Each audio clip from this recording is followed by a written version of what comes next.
So are we supposed to start the podcast? Ready? 1, 2, 3. Oh, that was impotent at best. Do you want to try again? Yeah. Ready? 1, 2, 3. There she is. You know what happens? If I don't look, I do better. Okay. But sometimes I catch it in the computer and then I get nervous. All right. Patriots, gay triots, they triots, black triots, brown triots. Fuck off!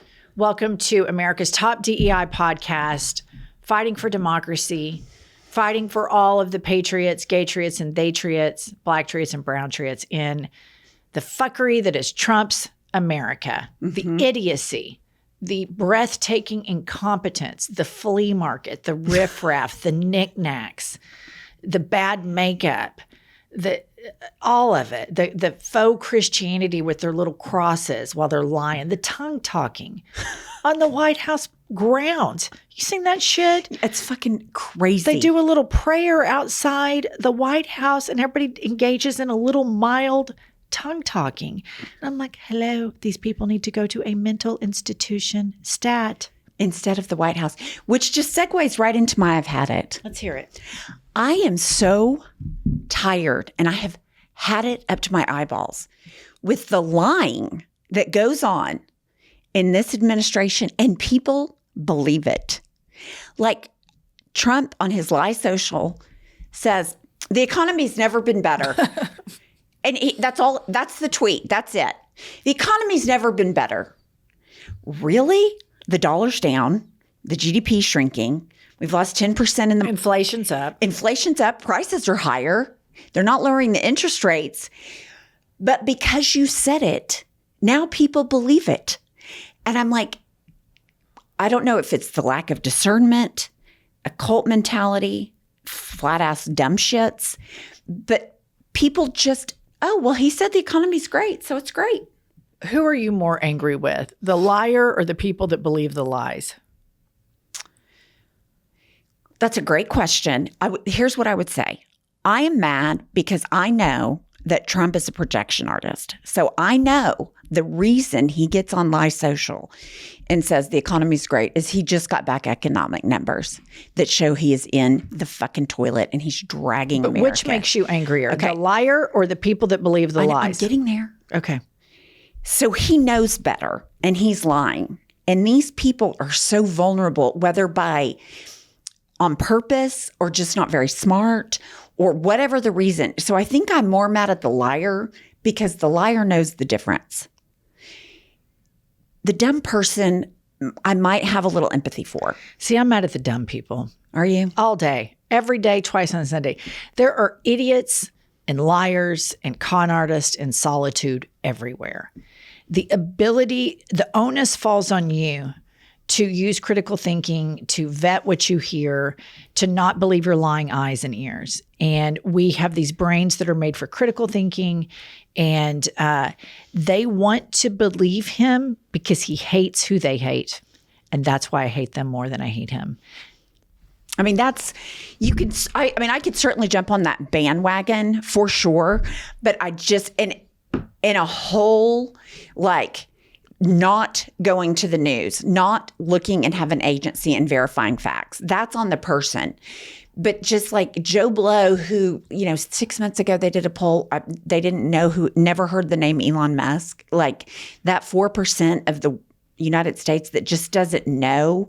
I feel like he has a higher fiduciary duty as president of the United States. I would say that 4% who's never heard of Elon Musk are not primed to believe a tweet just because he says it. These are people, this is what you call a low information voter that is apolitical, that doesn't really watch and traffic in the news cycle.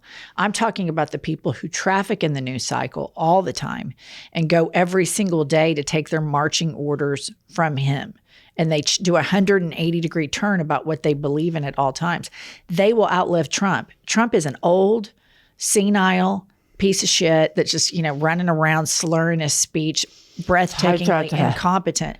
It's the people who believe this stuff that I hold more accountable because it is a movement that will outlive him.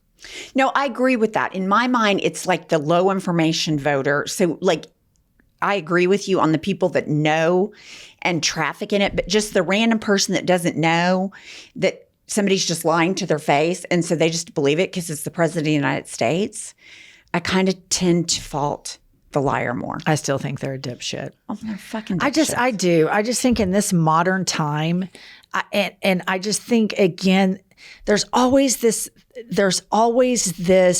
white supremacist impulse to give deference to people that are white. And the people who believe the shit that Trump says are white people.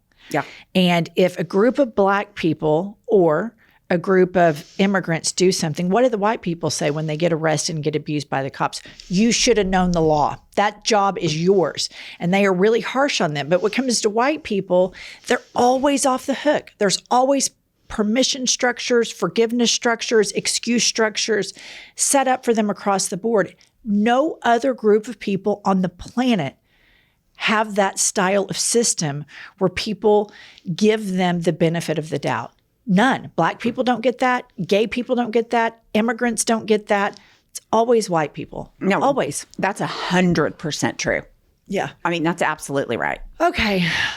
Switching off politics. Have you noticed, I've had it with the new elevators.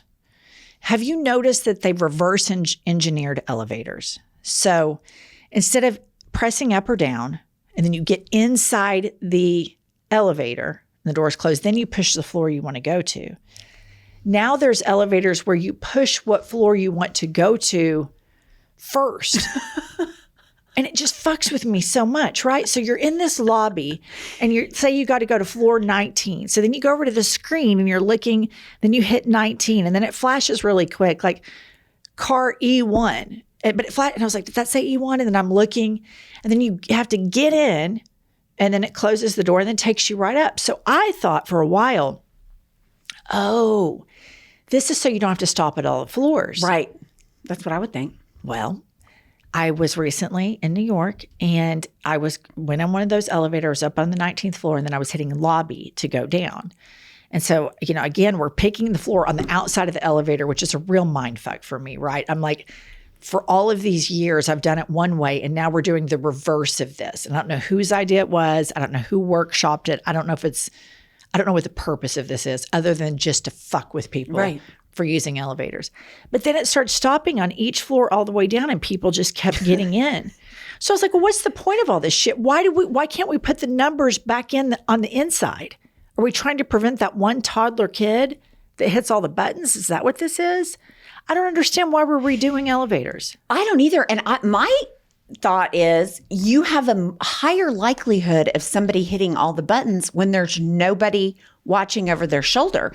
Like going into a crowded elevator and pushing every button, although I have been on an elevator when somebody did that. But I would think when you're by yourself, if you're inclined to hit all the buttons, you would do it when you're standing at the screen with nobody behind you. I have one question about the elevator. Okay. There's no buttons inside. So my first worry is there no closed door? Like if someone's coming, do you have any way to shut somebody out and be an asshole? Okay. So every time I get in one of these elevators, I go because then I'm like, I get in and out of habit, I go to push the floor. I'm like, oh yeah, it already knows. But I do think that it has an emergency and then the phone thing. But I don't know if it has an open close situation. I actually don't think it does because I was at CNN. They have these. And when I was going to be on CNN. And it goes super fast. I hit the floor and then it's it tells you what elevator to go to. And then I was like, oh my gosh, which one is that? Because it's a huge bank of elevators. And I raced down and it had already closed. And then I had to go back to the screen and pick it again and then get a different elevator. All right. Welcome to I've Had It. I'm Jennifer. I'm Angie. Kylie, Kiki the Magic Lesbian, what's going on? Okay, I've got 2 reviews for you today. The first one is titled Friends in Politics, and they write, I've had it with my friends, whom I've known for most of my life, siding with MAGA, despite saying that they are friends with gays and lesbians and support their rights. I've tried educating them and pleading with them, but they are so brainwashed. I'm at my wit's end and have chosen to cut them off entirely, and it's heartbreaking. I have no close friends anymore. I live in a very rural area, so it's hard to know who you can ally with. Luckily, my immediate family is predominantly liberal and they live nearby, but I've been struggling since cutting ties with longtime friends. I recently found your podcast and it's fantastic. I love it. Thank you for sharing your stories and views. It really gives me hope for a better future. That's really sweet. That is nice. You know, I'm more like this person. Like if I know that people can do that, I see such a deep flaw in them and I see them as racists and I see them as homophobes and I see that as an affront to the humanity and autonomy and of my gay friends or my friends of color, and I'm unable to continue the friendship. Pumps is much better at this. You always have been. I see it as such a deep moral flaw in people, not Republicanism, but MAGA. And I it's so off-putting to me that I just don't want to be around them. And I don't know if my answer is right. Pumps she can just roll with it. And I can't do that. I see it as such a character defect. And so I feel like I'm betraying the communities that I love by going along with them. Yeah, I think like in my situation, I have no choice. My parents, like I would have to cut off my parents and we just agree to disagree. And that's it's news, weather, sports. In general, you've been much better at like being around, I think because of the school that your kids went to, knowing that people said racist things, like that's just an ender for me. Like I don't speak to them anymore. And I don't know if it was because there was just such the sheer numbers. And oftentimes I think maybe it would be better if I was like Pumps, if I could just go and sit down with these people and eat a meal with them. Maybe I wouldn't be so wound up. I will say it gets harder with MAGA. Like in 2016, it was a lot easier than it is in 2026. And that's why that's fair. The circle has, you're making cuts. I've made a lot of cuts. Yeah. I agree. There's a big difference from difference. 16 to 24, 25. I agree with you on that. Yeah, because I'm thinking, it's moral now. At this point, it's moral. It's not a political discussion anymore. Yeah. I mean, I think it was back then, but I remember at the time you weren't super into politics. Right. In 16, you didn't. We were just talking about this earlier. You weren't into it at all. Right. I didn't even really pay attention until I thought Donald Trump was an alcoholic and that somebody needed to take his phone at night. Right. And Jennifer very artfully explained to me, no, he's stone cold sober. Yeah. He says this shit. He's a famous teetotaler. Yeah. So, I mean, to the caller, I don't know what the right answer is on that, but I feel the same sense of, I feel like these people are betraying humanity. And I feel like if you just go along with them and let them behave that way and say racist shit and homophobic shit and judgmental shit, then you're a part of the problem. Your silence is violence. And I think as an ally and a supporter of human rights, civil rights, gay rights, whenever you see injustice, you have to speak up. And for the reason that this MAGA exists is because all of these people that we know that traffic in Republican hate speech and Republican class warfare and the Fox News stuff, they do it with impunity because there's always this deference given to white people that are racist, that do value money over things. And that's why they're able to get away with it. And I just feel a huge calling that these people have to be called out. Yeah. And micro level first. Yep. You have to start. So to the writer, this is hard for you, but it might make some of those people feel something. And just to tell you, I mean, here's the truth of this whole matter. This Angie's story, Pumps' story, I think is really important. Like when I first met her, she was a Christian Republican that did not give a shit about gay rights, Black rights, healthcare, any of that stuff.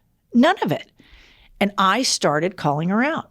Right. We started having conversations about it. I had always been very political. I had always been kind of a political junkie, and our kids were the same age, and we were in the same season, and we had chemistry, and we really liked each other. But her politics and her elitism, it turned me off. And that's the perfect word. It was a turnoff. Elitism. And I would start to call her out, and conversations would come up.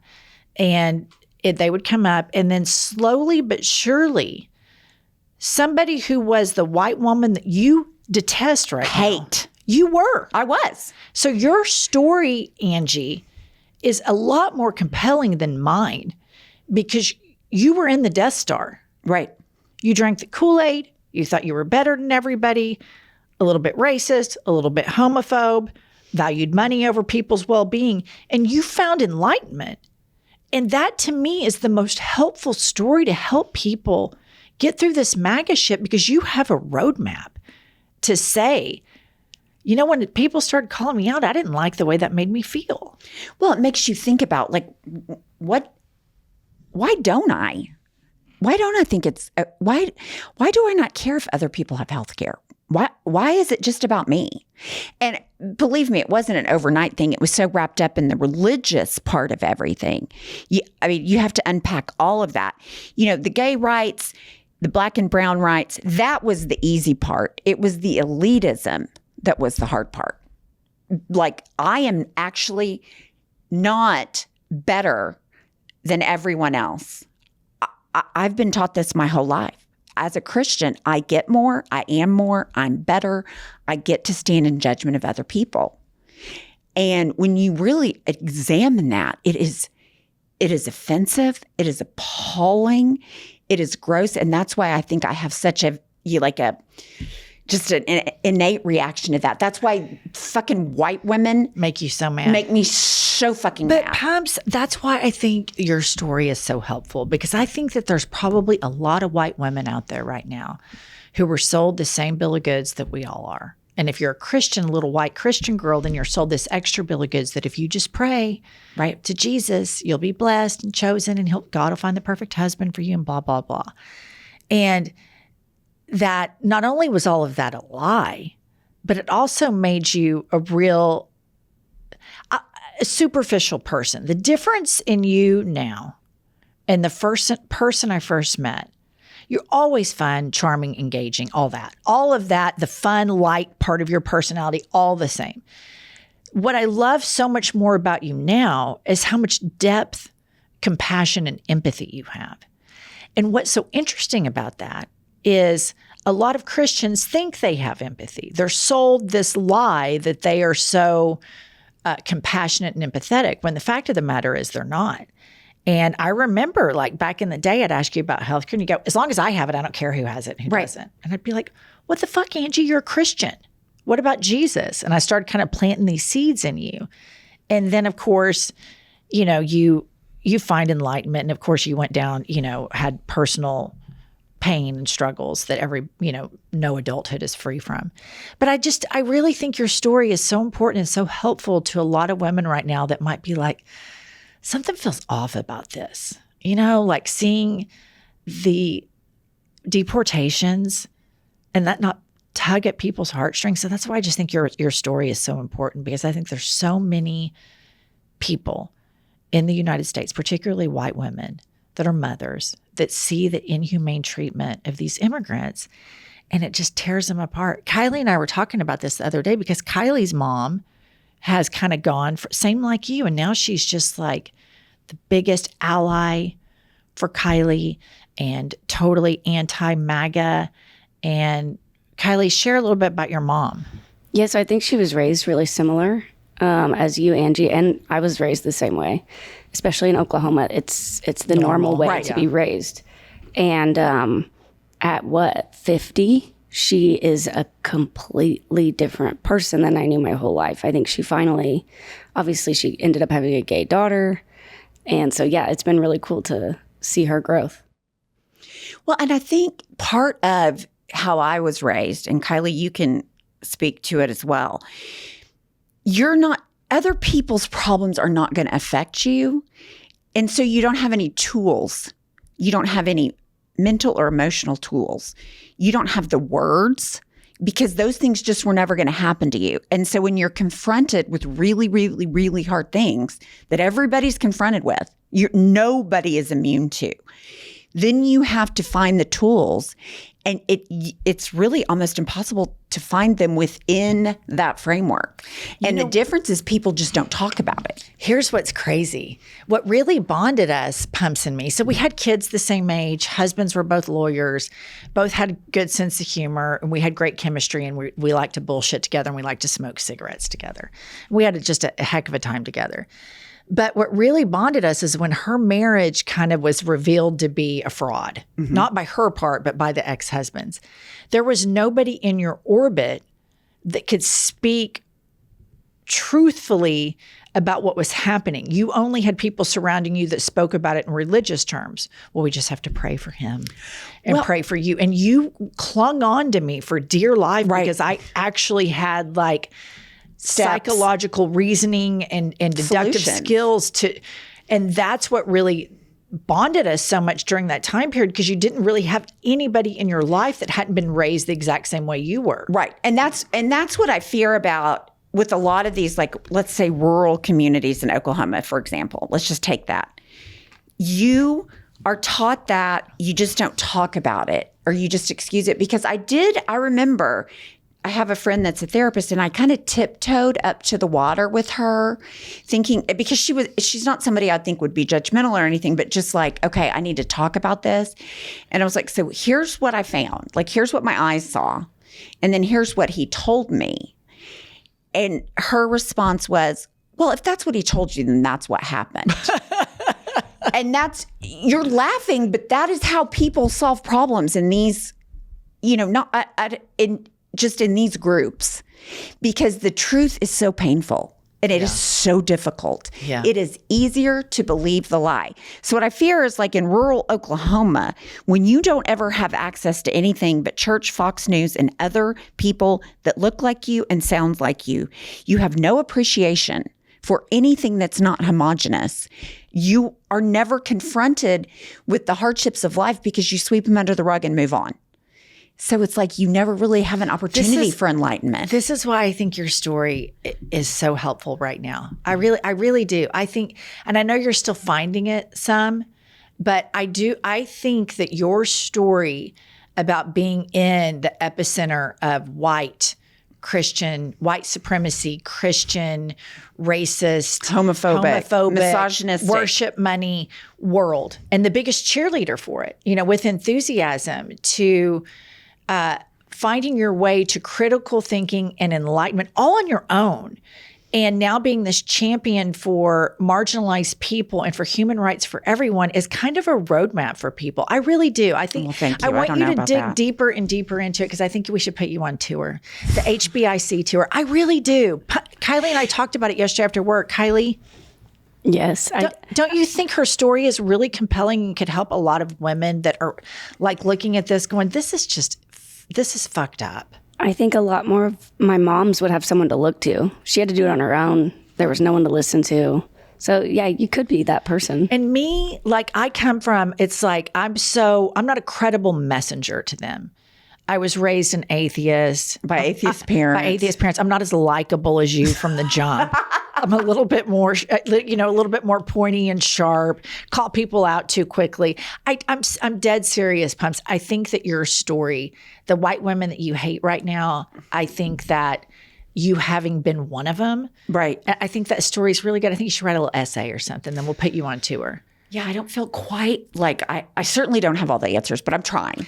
I know. I really think it's a really important story. And out of the 3 people on this podcast right this very second, her mom and you both turned off by all of this, question, I was told all this shit my whole life, is this bullshit? And then have found empathy for other human beings. And so, well, and a lot of friends that I have, a lot of your friends, I think you've turned them. Well, and also they've seen what's happened and they're just like. But I think seeing you be so outspoken, Pumps, has given them a permission structure. And you told me recently that one of your sorority sisters, somebody said something homophobic in front of her, and she jumped on them. In a big group. And I love that so much. But I think you being so outspoken, it's like, oh, well, Angie's doing this, to all 5 of their listeners. So I can certainly do it. 6 on a good day. Yeah. You know what I mean? I Right. do. I just want to say, I really think you should talk about it more and more because I think it's a really helpful story Well, maybe I will. to get us out of MAGA. Is that possible? When I I see do. I young think people in it's- MAGA hats. I think it's a really cool story. And I think it's, I don't know, I just love it. And I love it that I didn't have to break up with you. Talk about a social media breakup. Well, do you remember when? I would have had to break up with you if you were still MAGA. I would have had to just. Well, to be fair, I left before MAGA. You did. But I mean, I remember when I told you I was a Democrat and an atheist, you were just appalled. The first person I ever knew that existed. I didn't know that was real. Okay. Kylie found this story and it just is so share worthy. Okay. Pumps, you'll love this. Japan now officially has more pets than children. Japan has 15.9 million pets and only 13.7 million children. Arigato gozaimashita. Right. I want to move there immediately. Yeah. I mean, the older I get, the more I appreciate the value of a dog. We don't deserve dogs. We don't. Dogs are just everything. My dogs are, I don't know what I would do without my dogs. I mean, I talk to them all day. In the middle of my workday, I'll just glance at a little photograph of them. I do that too. When I get home and I go pick them up from their daycare and then we get home, we have a lot to talk about. I have a lot of squeezing and squishing and running around and activities we need to do. They're just pure joy. Dogs. They are. They're pure joy. I mean, a crap in the house is the worst thing you're going to get from a dog. And that, doesn't happen. Now I'm going back into Puppyville. So all roads lead back to shits. Yeah. I mean, it's coming. Pumps and I need to share with everybody that we have written a book. It's called Life is a Lazy Susan of Shit Sandwiches. And believe it or not, Pumps and I have not always been so rock solid. And we talk about all of our trials, tribulations, most of all our fuck-ups. Yes, because fuck-ups are relatable and a part of the human experience. I have gotten so much feedback regarding the book that because of my situation with the religion and addiction and all that people relate to that. So I do think there's something to take away that's comforting about it because we've all been in very difficult situations. And listener, what we want you to do, this is the it book for summer reading. So please get your copy of Life is a Lazy Susan of Shit Sandwiches and take a picture of yourself with the book in really great places and tag at I've Had It podcast, and we will share your images with our summer it book. You can buy it in bookstores. You can buy it in the link in our bio. You can buy it at Target, Walmart, Amazon, etc. All the retailers. Happy reading and happy summer. Listen up, listener. I have a new cleaning routine, and that includes Branch Basics. And the reason I love Branch Basics is I do not have to worry about harsh chemicals and environment when I'm cleaning my house. If you've thought about cleaning your home, you realize that most conventional cleaning products are packed with hidden chemicals, ingredients that aren't even required to be listed on the label. These chemicals can contribute to respiratory issues, skin irritation, hormone disruption, and even long-term health problems. So we are introducing the Branch Basics Ultimate Starter Kit, your all-in-one solution for creating a healthier, human-safe home. This kit includes everything you need to make a simple, powerful switch. With plant-based and mineral-based formulas, it's Made Safe certified and Leaping Bunny certified, meaning you can trust it's safe for you, your family, the planet, and I particularly like that it's safe for my pet. Ready to clean up your home and your health? Head to branchbasics.com, their premium starter kit, and save 15% off with code HADIT at branchbasics.com. That's 15% off your new Branch Basics Premium Starter Kit at branchbasics.com with promo code HADIT. Make the change today because you and your family deserve better. Listener, I want to talk to you today about something that Seth in our office absolutely loves, and that's Pretty Litter. Pretty Litter helps monitor your cat's health, detecting abnormalities in your cat's urine by testing acidity, alkalinity levels, and the visible presence of blood. Pretty Litter ships free right to your door, so no heavy bags to carry and no last-minute pet store runs. Formulated with silica gel crystals that are safe for cats and people alike. Advanced odor control means your home smells like a home and not a litter box. If I needed litter, I would absolutely use Pretty Litter because I trust what Seth tells me about how amazing Pretty Litter is.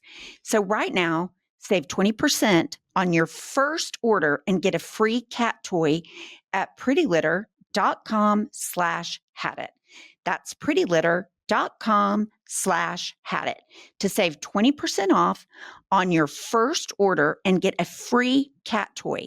That's prettylitter.com/hadit. Pretty Litter cannot detect every feline health issue or prevent or diagnose diseases. A diagnosis can only come from a licensed veterinarian. Terms and conditions apply. See site for details. Okay, and I have a couple of other news stories. Here's one. There are more privately owned guns than people in the United States. The United States has an estimated 400 million firearms in a country of roughly 335 million people. This makes us the most heavily armed civilian population in the world by a large margin. This is insane. Insane. What bothers me so much about this, I mean, there's a million things, but when I look at the rights that are being taken away from people, reproductive rights down to drag queens can't have drag shows in certain towns. Books. Yeah. And yet the Supreme Court just said, well, we're, birthright citizenship, we're going to put some limits on it. But by God, those constitutional rights to guns, nobody's saying a word about that. And that is unbelievable. If nothing shows how much people value death, it's guns. It's a death cult. It is a death cult. I mean, it's really like when you look at it, it's just crazy because we're pro-life. And it's like, no, you're not. You're absolutely not. Like, to think about the response, when I think about all of the shootings are horrific, but when I think about that Sandy Hook, and these little kids, 5 and 6 years old, got into like a bathroom or closet. So there was like 20 of them in one space. And the shooter with his assault rifle took out all of them with less than 5 seconds. We did nothing. We did nothing about that. That is such a deep moral flaw in this country. And every MAGA Christian that says that you're pro-life, fuck you. No, you're not. You are pro-death. All of your policies are pro-death. MAGA, the whole movement and all of the policies are a direct attack on poor people. Right. All of it is an attack on poverty and keeping people more impoverished and making them suffer more. There's nothing about MAGA Christians where they ever want to assuage or comfort those in suffering. It is abhorrent. I've totally had it. I've totally had it too. And Sandy Hook was over 20 years ago. And we've still done Think about all the people that have died since then. So many kids at school shootings. It's horrible. I mean, if you're a mother in the UK or France or Australia, and your kid came to you and said, I want to be a foreign exchange student. I want to go to the United States of America. As a mother, you would say, over my dead body, are you going to a country that cannot keep kids safe at school because they value the gun lobby more than they do human beings? That's exactly right. And I wouldn't let my kid come here. No. All right. Kylie, do we have any callers today? We do. I'd like to hear from the callers. Up first, we've got Coleman. Hi, Jen. Hi, Pumps. It's me, Coleman, the gay straight from North Carolina that you met at the DNC. Yes. I've had it with these Christian nationalists that have a sticker on the back of their car that says Christian, Conservative, Republican. And then it says in that order at the bottom of it. Nobody gives a fuck. Nobody cares. Nobody cares to read your bumper stickers. Nobody cares that you have an American flag posted on the back of your car. We already know you live in America, bitch. Like, take it off. Take it off. Actually, you know what? I just hope somebody rear ends their ass at this point. I mean, you know, I can't stand these people. Oh, now they're giving a thumbs up out the window to a Cybertruck.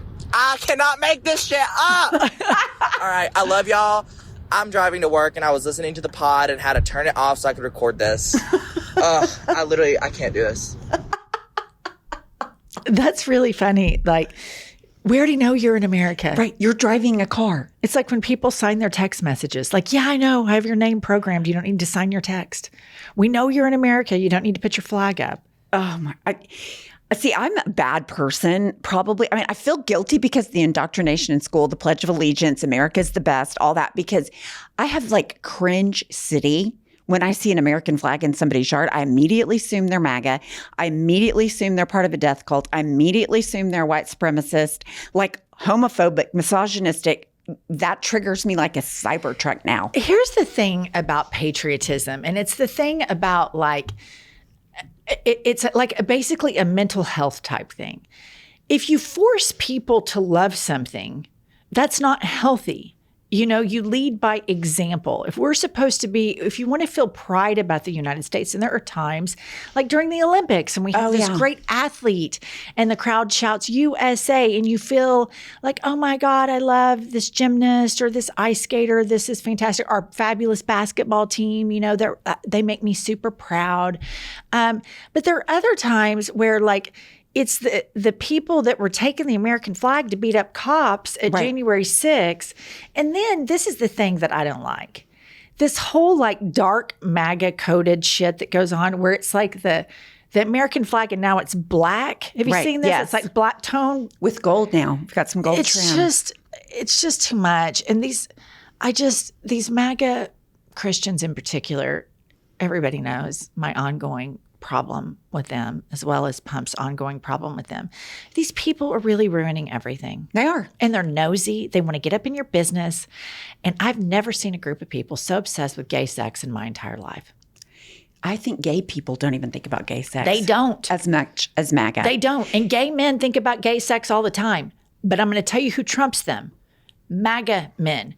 And the amount of talking and thinking that they do about gay sex is just about the gayest thing I've ever seen in my life. 100%. But in terms of the bumper sticker, the only thing that's missing is guns at the end. Like that's the only like. Some of the bumper stickers say that, like God, guns, and country. Right. Yeah.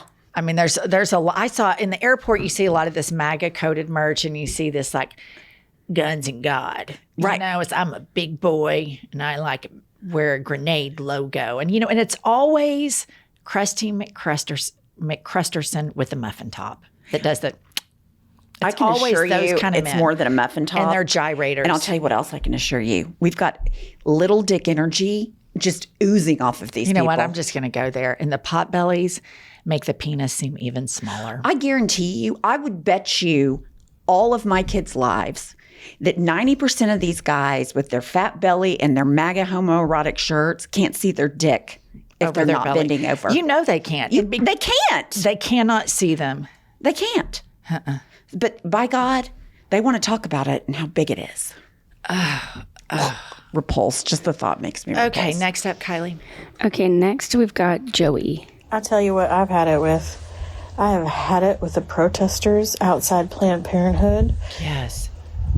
Clearly, most of them have never touched a peen or a vagine. So where the hell do you get off, motherfucker? Tell me what I can and cannot do with my body. You stupid virgins. Anyway, you don't have to worry about it. Nobody wants to fuck you anyway. She called the Planned Parenthood protesters virgins. You know what? That is such true. a good insult, too.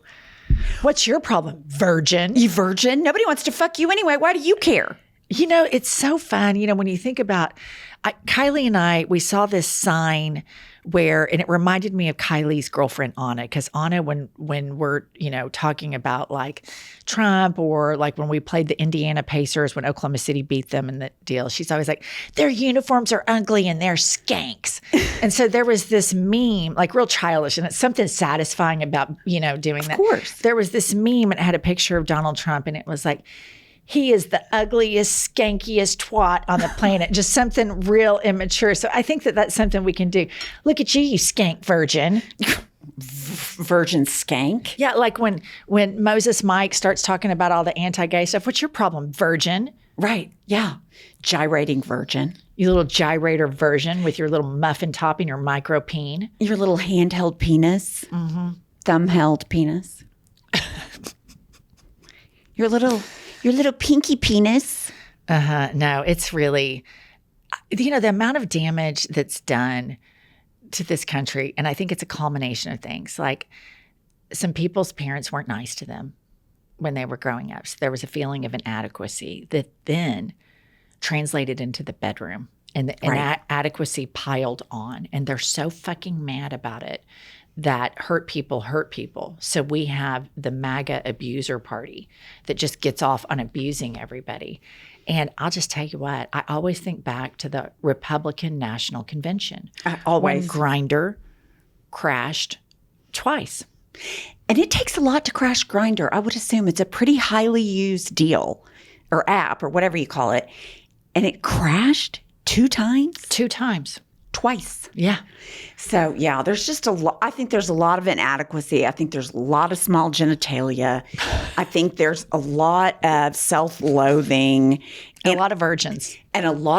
And I just think, I know everybody says I talk about it all the time, but I think there's a direct correlation in how men, if they are secure and if they are insecure, and if they know they're a shitty lay with the tiny penis, I think that spawns a lot of the hatred and the meanness and the cruelty. I mean, I just think you can just, I see a Cybertruck, I immediately know small penis. You see a big fat truck with extra big wheels, I know instantly you're small.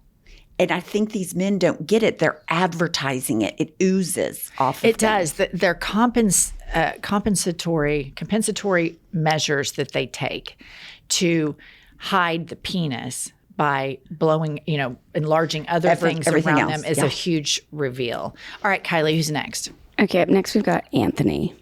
Someone called you pussy pumps and Juicy Jen is the best. Hey, my name is Anthony. I live in West Hollywood, California. I fucking love you guys. You're fucking gold. What I've had it with is I travel a lot for work and people are just always saying to me, have a safe flight. And I'm like, yeah, I fucking better have a safe flight. What the fuck else kind of flight am I going to have? Right. I know it's well-intentioned and I appreciate the concern and care expressed, but I find makes me panic when there was none. But what I say now is I hope you have a comfortable flight or a cozy flight or a relaxing flight. But it's basically like, hey, don't die today in the metal tube. Right. Yeah. What about just have a good flight? Have a good flight. Hope nobody farts their way through your flight. Oh my God. Did you see that on social media? Yes. Where there's a guy and he videos and they're all on the plane and the lights are kind of dim. And he goes, whoever's farting on here, stop farting. I love on the plane. Yeah, because you love potty humor. A 12-year-old boy has nothing on me on that. And then I saw somebody made a meme of that and then panned the camera over to a Frenchie underneath an airplane seat. And I thought, boy, that's right. Oh, yeah. That is absolutely right. Here's the thing. Flying nowadays, like I never in my entire life, in 55 years, no, 54 and 11 months.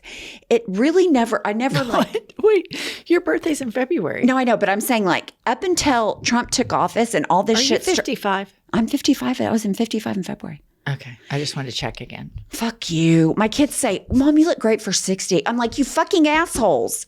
But I never worried that my plane was going to crash. And now every time I'm worried about a flight, I'm like, this could crash. Like we have bozos who have fired yeah. all the people we need. I mean, Biden says at the end of his administration, we need to hire 2,500 more air traffic controllers. And what does fucking Elon Musk and Trump do? They fire 700 straight off the bat. I mean, it's kind of scary. And our flight kept getting delayed the other day. And it was like every flight was delayed. And there was a big group of people. And Emily's like, why are they delaying all the flights? Of course, I'm like, because this is Trump's America and nobody gives a fuck about the American people as long as the billionaires get to fly on time. They don't have enough air traffic controllers because Trump fired them all. That's why we're all delayed. And she looked around and then I sat down in my seat and she texted me. She goes, I think that was aggressive. Okay, I have several questions. Did you say it that loud? Yes, I was mad. Yeah. Okay, and was there any observable feedback around? People were looking at me. There's no question. I should have turned around and been like, fuck everybody. Did anybody like come up to you and say? No one said a word. I think I was in Houston.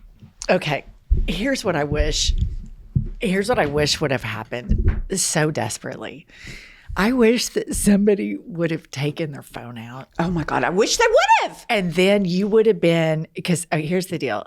You would have been like a liberal savior, while at the same time, like the libs of TikTok would be like, white liberal woman unhinged in Houston International Airport.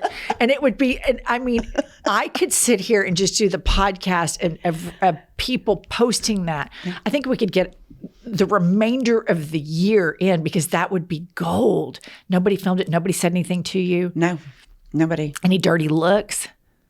There were looks. I would say more than just like, and that was the mean face versus just, oh God, she's talking loud. Kind of is she going to go full unhinged? I think that was what we were waiting for. But I didn't. I was just like, that's why. That's why we're all sitting here waiting. And you look up and every single flight's delayed. That's fucking why. I will just tell you, and we've talked about this before, ever since he got elected and they gutted the air traffic controllers, more of my flights that I've been on have been delayed than on time. Yes. And in Biden's America, it was very rare, and the delays were maybe an hour at most. I've spent in this calendar month alone 20 hours in LaGuardia Airport with delay. And then finally, the flight get canceled and I have to go back into Manhattan. But I asked the guy at one of the lounges, I was like, what is the deal with this? And he was like, we don't have enough air traffic controllers on the Eastern Seaboard. It happens all the time. No shit. You know why? It's fucking Trump. And Elon Musk wanted to cover up all of his Starlink bullshit. And now we're all the collateral damage. But don't worry, his fat ass can get on Air Force getting ready to be Qatar. And Elon Musk can get on his jackrabbit Learjet to go put all his Petri dish babies to bed at night or whatever. Nobody gives a fuck. I have another question for you. So sometimes when we're preparing for our other podcast, iHip News, I get on Elon Musk's Twitter to see what he's up to. And he always posts these pictures of his rocket, his SpaceX rocket, and they clearly look like a penis. I mean, just by nature, rockets are phallic. Right. Agreed.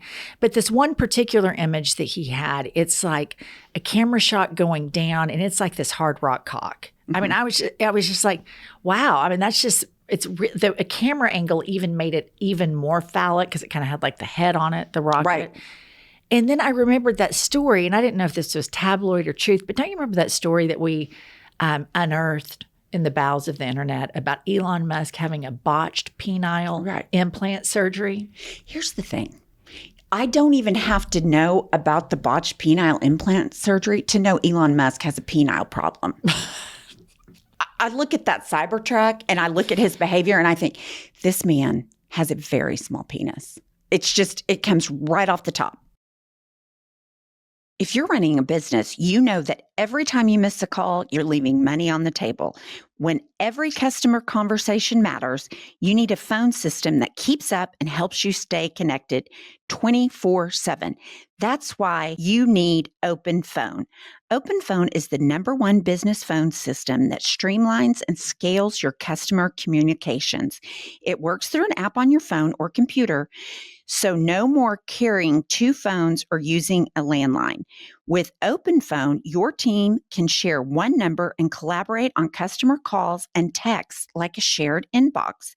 That way, any teammate can pick up right where the last person left off. Open Phone is offering our listeners 20% off your first 6 months at openphone.com/hadit. That's openphone.com/hadit.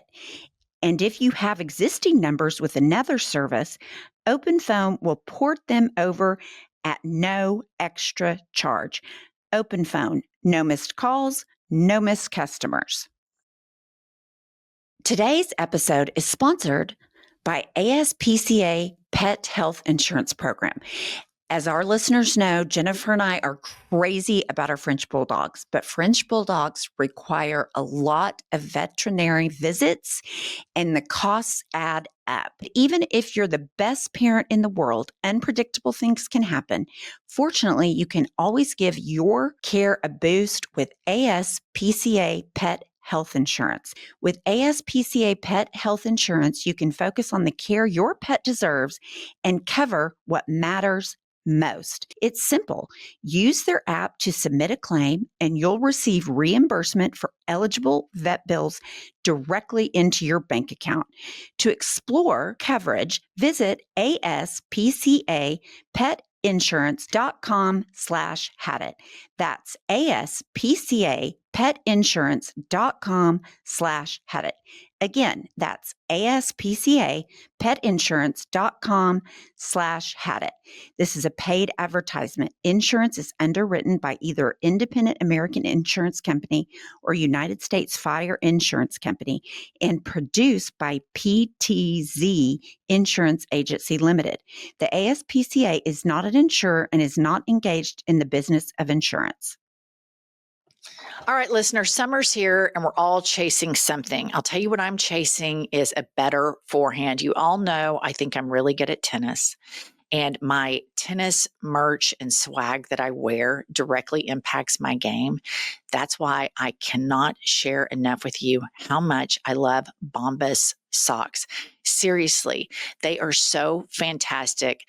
They wick the sweat. They help keep my feet cool. They fight blisters, and they make specialized pairs for hiking, tennis, golf, you name it. Bombas is simply head to toe comfort. Plus, the best thing of all, they don't just feel good. Bombas actually does good. And this makes me feel so good about purchasing their products. One purchase equals one donated item to someone who needs it. And I think that's just really neat. Listener, head over to bombas.com and use the code HADIT for 20% off your first purchase. That's BOMBAS.com, code HADIT at checkout. Bombas.com, and be sure to use the code HADIT. You guys, when Pumps and I, we go to lunch together a lot during work days because we'll do our news podcast, and then we go to lunch while Kylie and Seth edit it, and then we come back and we film this podcast and commercials and a bunch of other stuff. And so when we're out driving around, and if a cyber truck is by us, I mean, it doesn't matter what we're talking about, what we're doing. Pumps is immediately enraged. She's like, oh my God, look at that fucking asshole in that cyber truck. Look at him, look at him, look at him. And it's just like, I mean, you were so pissed off about Cybertrucks. Oh, I'm so mad about Cybertrucks. Here's the deal. I'm even mad about Tesla. Yeah. And that started out to be good for the environment. Do you know what happened to me? One of those times that I spent like 10 hours in LaGuardia. And it's like my flight was supposed to leave at 1 p.m. At 9 p.m., they canceled it. So it was delayed 30 minutes, then an hour, then 2 hours, blah, blah. When I left LaGuardia to go back and get a hotel room in Manhattan, I ping an Uber, and guess what the car is? A Tesla. It was a fucking Tesla. And I just got in that Tesla. And here's the thing about Teslas that I want to say. They are like driving around in like literally a little mini Coke can. Yeah. The doors aren't heavy. The seats are not comfortable. They're not that great of cars. Like, I don't even know what the whole hype is over them. No, I don't either. And it was funny because when we were in New York last week, we were getting in the Uber and I thought, what are we going to do if it's a Tesla? Because we've gotten in 1,000 before the Trump administration because we were on 200 flights in a year. Maybe one was late, maybe two. Teslas all the time, especially on the West Coast. And so I just thought, would I get in the Tesla? Yeah, I mean, I did. But you'd been in the airport for like 8 hours. So at that point, you're worn down. Like you are beaten But even down. on that trip, I Ubered a lot of times and I rode in a lot of different Teslas. And I don't like it. It reminds me of Elon Musk. It makes me think about the botched penile surgery, which doesn't make for a pleasant thought No. while you're driving through Manhattan to think about this chubby billionaire that rips everybody off, With his that hair ran implants. around on stage high on ketamine with a chainsaw, and that somehow, and then he's jacking off in all these petri dishes, giving all these women pregnant, and somehow that he's got some botched penis, and then I'm driving several blocks in Manhattan. I'm thinking, this isn't healthy. This isn't how I should feel. Okay, I have to share one more thing with you all before we close. So something is completely happening to Pumps that is hilarious. So she said to me the other day, she goes, I swear to God, everywhere I go, if it's a grocery store, at the gym, or at a restaurant, wherever we are, I think, oh my God, that guy looks like Don Jr. Yeah. There's Eric Trump. And we're like in Oklahoma City. And so she said, like, this guy at the gym looks like Peter Navarro, who's the, tariff guy for Trump. I thought I saw J.D. Vance at a Thunder game. So Chris Coons. I mean, like all these political figures, I think I see them. I'm like, something is wrong with you.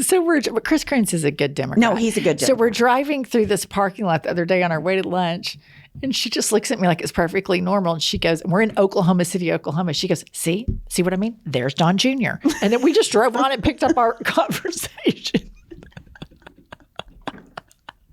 No, it's bad. It's really bad. And I just want to say for the record, my guess is Jeff Bezos probably is not well endowed.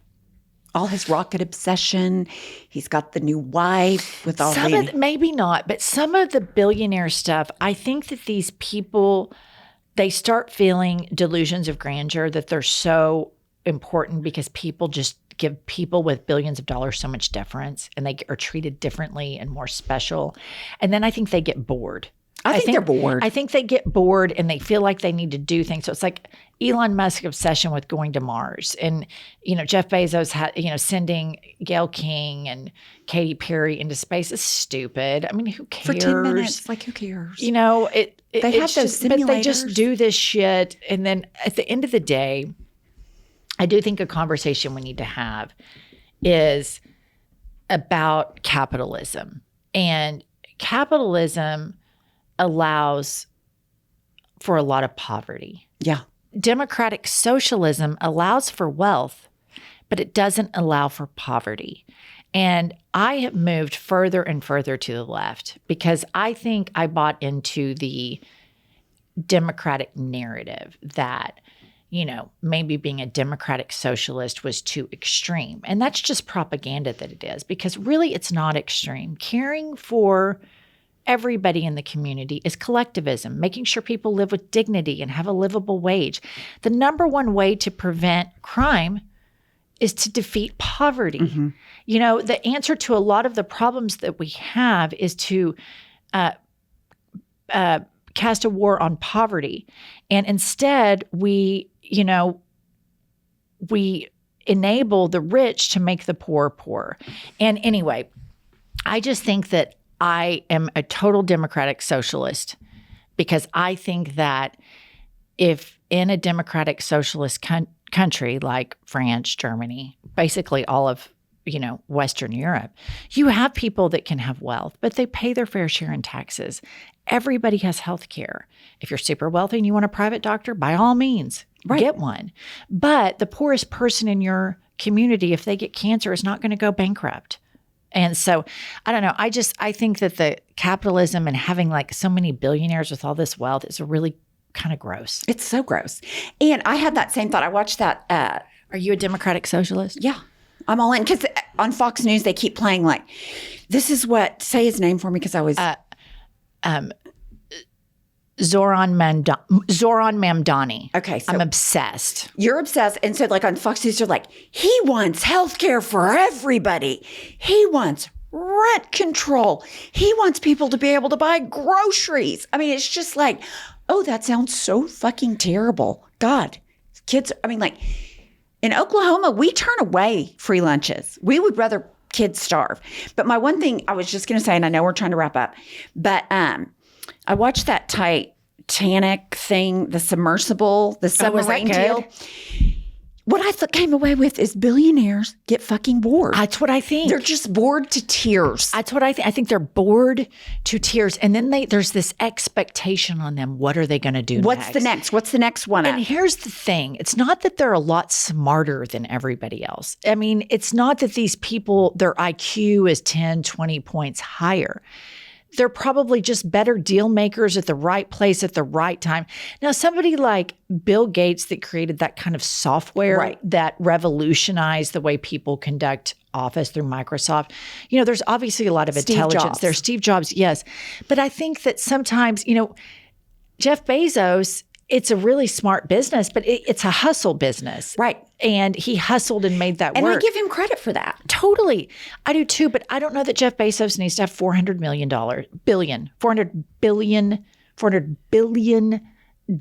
I think it's obscene. Here's the thing. I would have zero issue with Jeff Bezos having $400 billion if he and Amazon and his related companies paid their fair share of taxes. Agreed. They paid their percentage of the infrastructure that they use. And if they paid their workers, if their workers could have the benefits that he enjoys, and I'm not saying they have to have yachts and do bubble baths with their girlfriend or whatever. I'm just saying if they could have a livable wage where they had dependable health insurance, they had child care options, family medical leave, all the things, I wouldn't give a fuck if he had $100 billion quadrillion dollars. We would be such better billionaires. I would be a fantastic billionaire. If I owned Amazon or Tesla or Microsoft or whatever, I would want my obituary and the Wikipedia page about my company to say, not only did Jennifer, accomplish all of these things, she was a pioneer in making sure that her employees received the exact same health care that she did. And they received livable wages, holiday bonuses, 4-day work week. Really, I would want to be revolutionary in the ways that helped human beings, not with the rocket shit. I would want to do something that really left a generational impact on society. Bouncing a pop star up to space for 10 seconds doesn't do anything. We've already been to the moon like before I was born. Right. Like that's just kind of like old news. But he could actually leave an imprint that left generational wealth and happiness and serenity. And they don't do it. And it's just gross. All right, listen, we've got to cut. Okay. All right, guys, listen, that's all we have today. We could go on and on. We'll continue this conversation later. If anybody knows Zoran Mamdani, please have him contact us. I need him on the podcast ASAP. I've already reached out to our booker to reach out to him. So we might already have it done by the time this airs. You could direct message your friend Alex. Ocasio-Cortez. I'd just love to give you shit my about BFF, that. When the next time she's on, I'm just going to say Miss Alex. All right. Okay. All right. Tell him. We will see you next Tuesday and Thursday. I hate you so much. I'll tell you what I've had it with. Let's hear it. I've had it with that. Listen up, patriots, gaytriots, and natriots. We have a new podcast that has dropped. It's called iHip News. It's Monday through Friday, every day, 15 to 20-minute hot takes on the political landscape of the United States of America, always served with a side of petty grievances. We are on all the available platforms, Apple, Spotify, Google, whatever you get your podcasts, and YouTube. Please go rate, subscribe, and review so that we will chart upwards with America's greatest legal mind. Pumps, what does an eagle say? Caw-caw. A little bit more enthusiasm. Caw-caw. That's it. That's Caw-caw. That's the patriotism that this country needs right there.